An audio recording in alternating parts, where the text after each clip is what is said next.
कैसी लग रही हूँ मैं। और तीज की सबको बहुत बहुत शुभकामनाएं। ये जो तीज है ना, तो हम लोग बिहार में, खासकर यूपी में, खासकर हम लोग जो है ना हरितालिका तीज मनाते हैं। और बहुत से जगहों में क्या होता है ना, हरियाली तीज मनाया जाता है। और कितना भी आप मतलब जितना भी शादी के दिन हो जाए, कितने भी आप मतलब एज क्यों ना हो जाए, लेकिन जो हमारे यहाँ ट्रेडिशनल जो विवाह शादी होती है, तीज त्यौहार होते हैं, तो ख़ास तरह से जो है ना सोने का जेवर का बहुत ज़्यादा महत्व है। ये मांग टीका जो आपके शादी में चढ़ाए जाते हैं, नथ होते हैं जो लड़के की तरफ से आते हैं, तो हर ट्रेडिशनल जो शादी विवाह व्रत त्यौहार में हम लोग ज़रूर पहनते हैं। और ये गले का भी है, तो जितना तक हो सके, ये देखिए ये गोल्ड की जो है, तो जितना तक हो सके आप गोल्ड की ही ज्वेलरी पहने तो ये शुभ माना जाता है। और पहले भी मैं दिखाई थी कि ये जो साड़ी है ना, मेरी बांधनी साड़ी, तो ये जो है ना, देखिए ये बांधनी साड़ी, देखिए इसका लुक, देखिए ये जो है ना लुक, तो ये जो है ना, तो मेरी माता श्री हर साल भेजती थी तीज त्यौहार पर। तो जिसके घर में सास लोग हैं तो चलो उसके लिए बहुत अच्छा है, लेकिन मैंने अपनी सास को देखा भी नहीं। मैं हर ब्लॉग में बताती हूँ, तो जो भी प्यार जो दुलार मिला माँ की तरफ से ही मिला। तो उनकी जो दी हुई लास्ट जो मेरे पास लहठी है, मैं हर साल पहनती हूँ, उन्हीं की एक बहुत बड़ा आशीर्वाद है। और इस बार मैं बांधनी साड़ी की भी रिव्यू दी थी, तो ये साड़ी मैं अपनी माँ के घर जा कर के उनके चरण पे चढ़ा के लाई। बहुत मेरे लिए बहुत बड़ा सौभाग्य है। आज उन्हीं की आशीर्वाद है, उन्हीं का दिया हुआ सब कुछ है कि आज हर तरह से तीज त्यौहार मनाती हूँ फैमिली के साथ। तो चलिए पूजा की जो भी हमारे बिहारी रिचुअल होते हैं तो उसको मैं दिखाती हूँ, और अपना जो है ना फीडबैक ज़रूर देंगे। तो चलिए और दिखाती हूँ कि हमारे खास करके मिथिलांचल का भी रिवाज है, दोनों मिक्स है इसमें। और क्योंकि मैं झारखंड से बिलोंग करती हूँ, शादी हुई मिथिलांचल में, तो दोनों रिचुअल्स को मैं लेकर के दिखाती हूँ साथ में। खासकर तीज में तो आज मिथिलांचल की जो हमारे यहाँ रीति रिवाज होते हैं, जो हमारी सासू माँ करती थी, बस उसको ही लेकर के मैं आगे दिखाती हूँ। तो चलिए मेरे पूजा घर में। तीज, हरितालिका तीज हर साल भाद्रपद के शुक्ल पक्ष की तृतीया तिथि को मनाया जाता है। और उसमें जो पारंपरिक हमारे यहाँ जो पकवान बनाए जाते हैं, तो उसमें गुजिया का बहुत ज़्यादा प्रचलन है। गुजिया हम लोग पड़किया भी बोलते हैं। तो यहाँ पर देखिए मैं सूजी ली हूँ और सूजी को घी में भून रही हूँ, और फिर मैं नारियल का बुरादा है उसको भी मैं भूनूंगी अलग अलग। और मुझे याद है मेरी मम्मी लोग जब करती थी ना, तो वो जो उन लोग जो पड़किया बनाती थी और 10 दिन पहले से बनना शुरू हो जाता था, क्योंकि जॉइंट फैमिली होती थी तो बहुत सारे बनते थे। और उसमें ना एक जो मेरी मम्मी बनाती थी, जिसमें गरम पूड़ी तलती थी, पूड़ी तलने के बाद उसे पंखे या धूप है तो धूप में सुखा दे, उसके बाद फिर उसको तलती थी, फिर गरम गरम कूट करके उसमें पूरे ड्राई फ्रूट मिलाए जाते थे, फिर पूड़ियों में भरे जाते थे। और वो गुजिया इतना टेस्टी होता था। तो मैं सोची थी, मेरे दिमाग में बिल्कुल नहीं रहा, मैं सोची थी इस बार मैं दिखाऊं आप लोगों को, लेकिन लीनास किचन में मैं ज़रूर एक बार लेकर के आऊँगी उसे। और यहाँ पर देखिए ये गुलाबी भून गए हैं। तो उसके बाद फिर मैं देखिए ड्राई फ्रूट मैंने ऑलरेडी भून लिया है, और चीनी मैं उतारने के बाद मिलाऊंगी। यहाँ पे मैदा है, तो चलिए मैदा को मैं जो है ना डो तैयार कर लेती हूँ। और इसके बाद देखिए मैंने यहाँ पर चीनी मिला दिया है और ड्राई फ्रूट, और इसको थोड़ा सा ठंडा हो जाए तभी हम जो है ना उसका गुजिया बनाएंगे।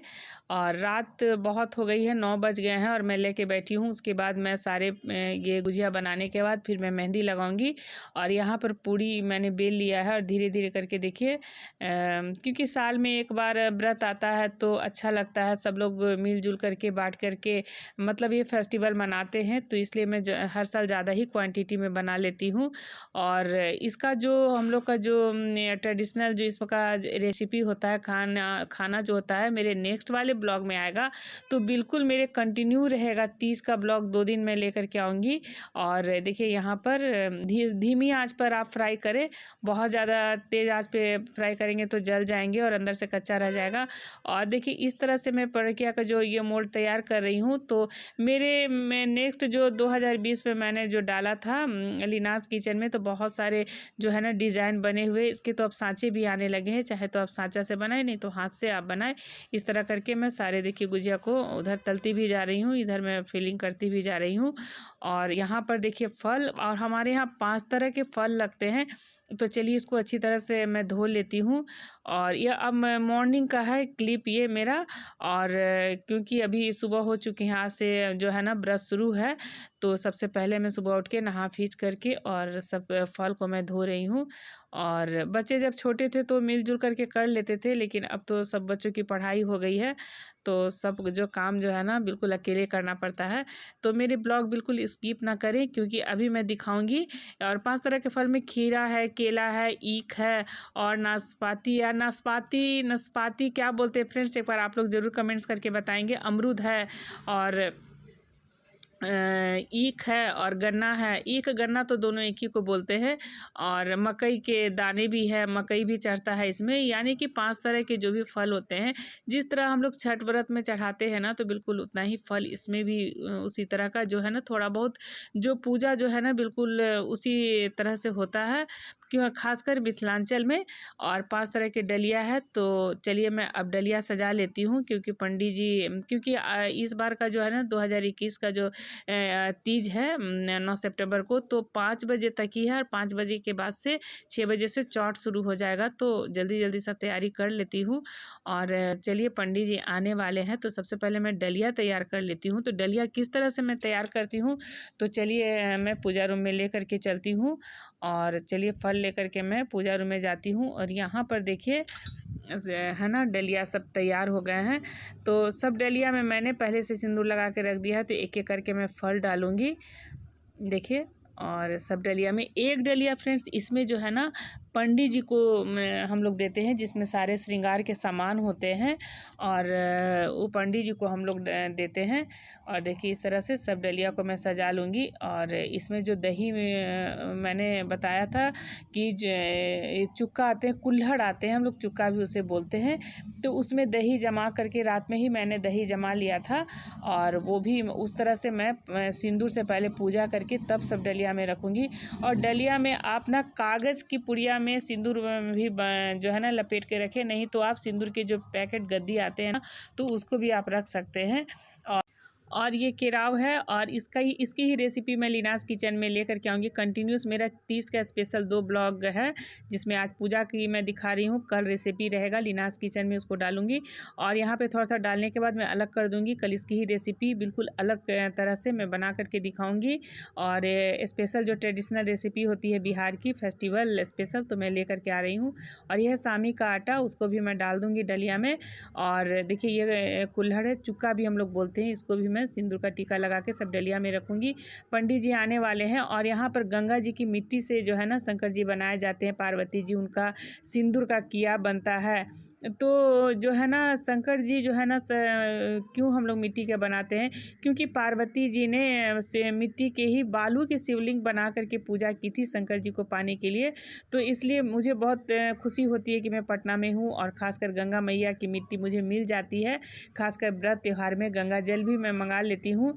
और इस तरह से मैं सजा दूंगी, और मैं आसन लगा रही हूँ। और उसके साथ भी थोड़ा सा जो हम लोग तीज त्यौहार करते हैं, तो इसके जो खास जो क्यों करते हैं, इसके पीछे क्या मतलब कहानी है, तो मैं पूजा के साथ साथ भी आपको दिखा देती हूँ। और पंडित जी भी बहुत जो सुंदर है ना शिवलिंग बनाएंगे पार्वती जी की, और किस तरह से थोड़ी बहुत मैं पूजा की झलक दिखाऊंगी। और एक पूजा की जो है ना अलग से मैं आपके पास ब्लॉग लेकर के आऊँगी पूरा विस्तार से। और यहाँ पे पंडित जी की डलिया में सारे श्रृंगार के सामान में आप जितना शक्ति है उतना आप दे सकते हैं, साड़ी कपड़ा। तो मैं यहाँ पे टोटल श्रृंगार के सामान पंडित जी को लगा रही हूँ, क्योंकि यह सुहाग का व्रत है, तो इसके लिए पूरा सुहाग के सामान में लगा रही हूँ। और शास्त्रों के अनुसार हिमवान की पुत्री माता पार्वती ने भगवान शंकर को पति के रूप में पाने के लिए बहुत घोर तपस्या की थी, और हिमालय पर्वत पर अन्न त्याग कर घोर तपस्या शुरू कर दी थी। इस बात से पार्वती जी के माता पिता काफ़ी परेशान थे। तभी एक दिन नारद जी ने राजा हिमवान के पास पार्वती जी के लिए भगवान विष्णु की ओर से विवाह का प्रस्ताव लेकर पहुँचे, लेकिन माता पार्वती ने यह शादी का प्रस्ताव ठुकरा दिया, क्योंकि उन्हें तो शंकर जी से शादी करना था। पार्वती जी ने अपनी एक सखी से कहा कि वह सिर्फ भोलेनाथ को ही अपने पति के रूप में स्वीकार करेंगी। तो सखी की सलाह पर पार्वती जी ने घने वन में गुफा में भगवान शिव की आराधना की, और भाद्रपद तृतीया शुक्ल के दिन ही हस्त नक्षत्र में पार्वती जी ने मिट्टी से शिवलिंग बनाकर विधिवत पूजा की और रात भर जागरण किया। पार्वती जी के तप से खुश होकर भगवान शिव ने माता पार्वती को पत्नी के रूप में स्वीकार कर लिया। तो तब से हर स्त्रियां, कुंवारी लड़की भी अच्छे वर पाने के लिए, शंकर जी ऐसे वर पाने के लिए ये व्रत को करती है। और यहाँ पर मैं लगा रही हूँ आसन, और बस पंडित जी अभी आ गए हैं और यहाँ पे बनाएंगे मिट्टी के गौरा गणेश। और थोड़ा बहुत जो है ना क्लिप आप लोग बिल्कुल देखते रहें। और यहाँ पर शंकर पार्वती जी के वस्त्र हैं, और जो है ना देखिए यहाँ पर मैं सारी पूजा की मैं तैयारी कर दी हूँ।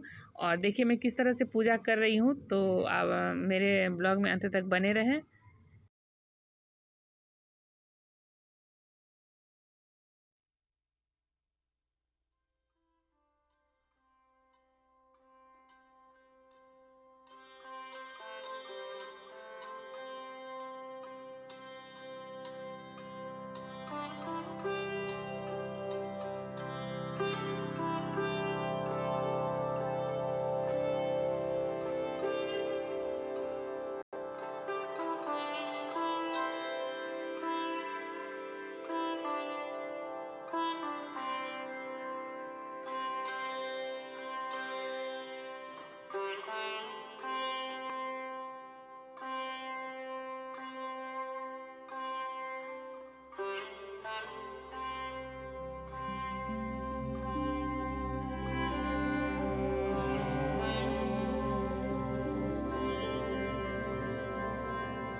है तो उसे किसी काले सांप ने काट लिया है या सिंह खा गए हैं होंगे।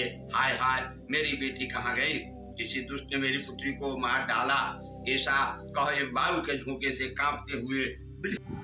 हरितालिका तीज की सबको बहुत बहुत शुभकामनाएं। और आप लोगों को भी फिर से, और फिर आप लोग ऐसा बोलिएगा कि हरितालिका तीज है तो पति के लिए ही करते हैं, तो हस्बैंड लोग को भी लाना ब्लॉग में बहुत ज़रूरी होता है। तो चलिए, बहुत ज़्यादा सहयोग रहता है, कितना भी साल भर लड़ाई झगड़ा करें लेकिन तीज में बहुत कोऑपरेट करते हैं कल के खाने में। और ख़ास करके जो बिहार की हमारी जो मतलब रिचुअल होती है उसको थोड़ा बहुत अभी मैं शेयर कर रही हूँ, और जो इसकी ट्रेडिशनल जो डिश होती है ना, तो हम लोग दोनों के सहयोग से वो ब्लॉग तीज के ब्लॉग के बाद आएगा, तो बिल्कुल कंटिन्यू मेरे ब्लॉग में बने रहेंगे। तब तक के लिए फिर से सबको हरितालिका तीज बहुत बहुत शुभकामनाएं। चलिए।